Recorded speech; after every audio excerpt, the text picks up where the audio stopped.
तो बच्चों series combination of cell पढ़ा हमने। उसका फॉर्मूला आया है ई इक्विलेंट का, E equivalent is equal to E1 plus E2 plus E3 अगर पोलरिटी सेम हो तो। अगर पोलरिटी अपोजिट हो सेल्स की तो E1 minus E2 minus E3 जितने भी सेल्स हैं, ठीक है। बट आर इक्विलेंट यानी इंटरनल जो रेजिस्टेंस है उनका इक्विलेंट पे कोई फर्क नहीं पड़ता, पोलरिटी सेम हो या पोलरिटी अपोजिट हो, वो आएगा R equivalent is equal to R1 plus R2 plus R3 to so on. Clear है। तो अभी बात कर लेते हैं हम पैरेलल कॉम्बिनेशन ऑफ सेल्स की, ठीक है। पैरेलल कॉम्बिनेशन ऑफ सेल्स में क्या होगा बच्चों, देखना। जैसे ये दो सेल हैं E1 और E2, ये मैंने पैरेलल कनेक्ट किए हैं और इनका इंटरनल रेजिस्टेंस है R1 एंड R2, ठीक है। अगर इनका इक्विवेलेंट लें, इक्विवेलेंट दोनों को मिला के जो सॉल्यूशन आएगा वो इक्विवेलेंट लिखेंगे और R इक्विवेलेंट का जो आएगा, R यानी कॉम्बिनेशन में जो आएगा वो R इक्विवेलेंट लिखेंगे, ठीक है। तो इसमें क्या फॉर्मूला आएगा हमारे पास, इसमें फॉर्मूला आएगा इक्विवेलेंट का आएगा E1 by R1 plus E2 by R2 divide by 1 by R1 plus 1 by R2, ठीक है।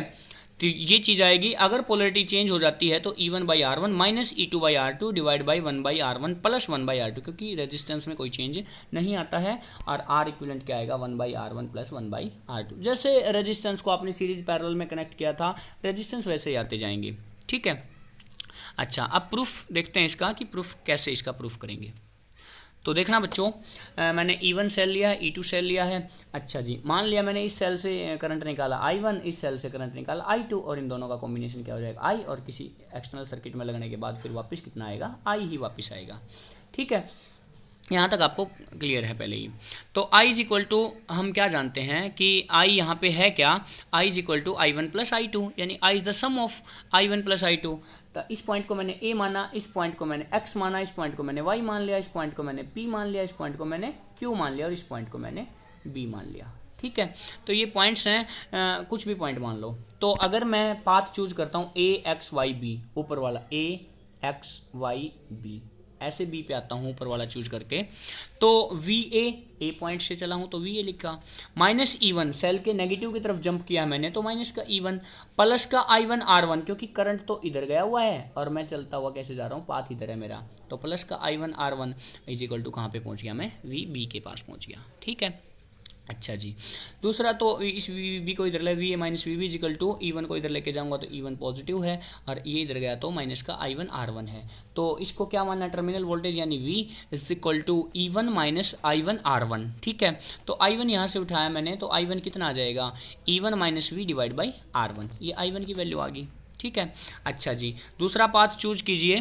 दूसरा पाथ कौन सा है, ये ए पी क्यू और ये बी है, ठीक है। ऐसे इस पाथ से गया हूँ मैं, तो जैसे जैसे पाथ चूज करता गया हूँ वैसे वैसे लिखिए। तो मैं मतलब डायरेक्ट लिख रहा हूँ, करने की भी ज़रूरत नहीं है, और सिंपल सी बात है, सिमिलरली लिख रहा हूँ मैं। I2 क्या आ जाएगा, वहाँ पे E1 आया है तो यहाँ पे क्या आ जाएगा E2 minus we divide by R2, ठीक है, जैसा कि हम जानते हैं सही आएगा।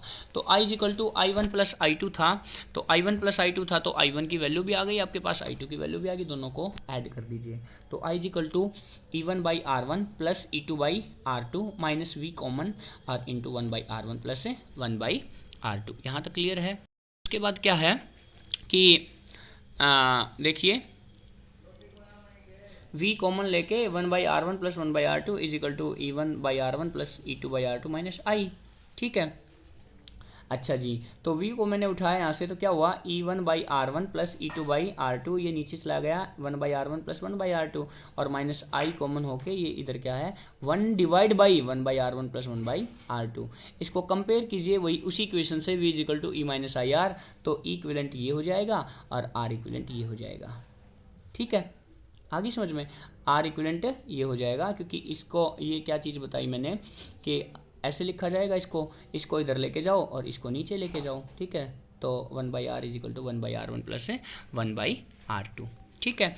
अच्छा, अगर पोलरिटी रिवर्स है, वही बात है, अगर पोलरिटी अपोजिट है तो क्या हो जाएगा, E1 by R1 minus E2 by R2 divide by 1 by R1 plus 1 by R2, और R इक्विवेलेंट पे कोई फर्क नहीं पड़ता, पोलरिटी सेम है अपोजिट है तो वो सेम रहेगा, ठीक है। अच्छा, क्वेश्चन कर लेते हैं और उससे आपको बेटर क्लियर होगा। देखो मैंने 3 सेल बनाए, 9 volt 3 volt 12 volt, but 3 volt की पोलरिटी अपोजिट बनाई है मैंने, ठीक है। और इंटरनल रेजिस्टेंस है 3 3 3 ठीक है, ये ए पॉइंट है, ये बी पॉइंट है। अब इसने पूछा find E equivalent and R equivalent, तो ई इक्विवेलेंट का फॉर्मूला ये है E1/R1, लेकिन दूसरे की पोलरिटी अपोजिट थी तो माइनस साइन, समझ गए ना, -E2/R2, और तीसरे की पोलरिटी सेम थी तो प्लस E3/R3, ठीक है, divide by 1/R1 plus 1/R2 plus 1/R3, तो E1 कितना 9, R1 कितना 3, 9/3, माइनस दूसरा कितना है 3, और इंटरनल रेजिस्टेंस भी 3/3, प्लस कितना है 12/3, ये 12 ये 3, क्लियर है, नीचे डिवाइड 1/R1, R1 3 है, 1/3 1/3, तो ये आ गया आपका 6 वोल्ट, सोल्व करके देखना, ठीक है।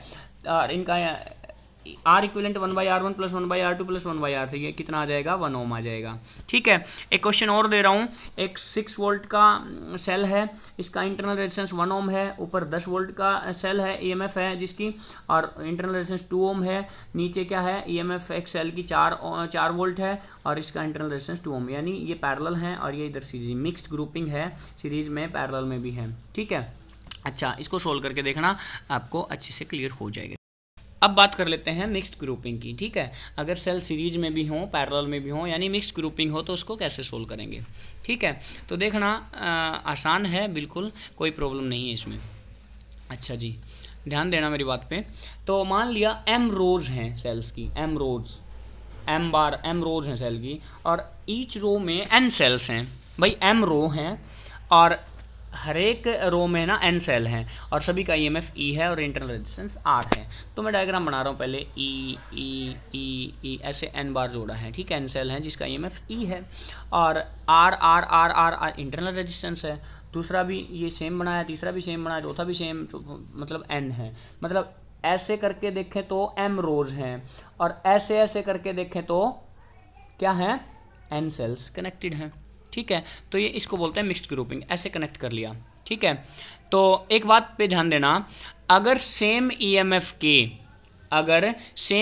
के सेल हैं और वो पैरेलल में कनेक्ट हैं, याद रखना इस बात को, इंपॉर्टेंट चीज़ है, सेम सेल के ईएमएफ हैं और वो पैरेलल में कनेक्ट हैं, तो उनका ईएमएफ यानी आंसर उनका इक्विवेलेंट भी सेम रहेगा। जैसे मैं बता रहा हूँ, करके भी दिखा रहा हूँ, E/R plus E/R plus E/R, same polarity के, सेम ईएमएफ के, और पैरेलल में है, तो E/R plus E/R plus E/R plus n time है, और नीचे क्या है 1/R प्लस 1/R प्लस 1/, ये भी n टाइम है, क्लियर है। तो ऊपर कितना आ जाएगा n टाइम है तो n/R, नीचे 1/R n टाइम है, तो नीचे क्या आ जाएगा n/R, भाई n कनेक्ट है और एक का 1/R है, तो n/R हो जाएगा सभी का, तो n/R से n/R क्लियर कैंसिल हो जाएगा, तो क्या बचेगा E। तो मैंने यही बताया था, अगर सेम ईएमएफ के सेल पैरेलल में कनेक्ट हैं तो उनका नेट ईएमएफ भी वो सेम ही रहेगा, यानी E ही रहेगा, ठीक है, क्योंकि E ईएमएफ था ना उनका, तो नेट भी E ही रहेगा, ये बात बताना चाह रहा हूँ, ठीक है।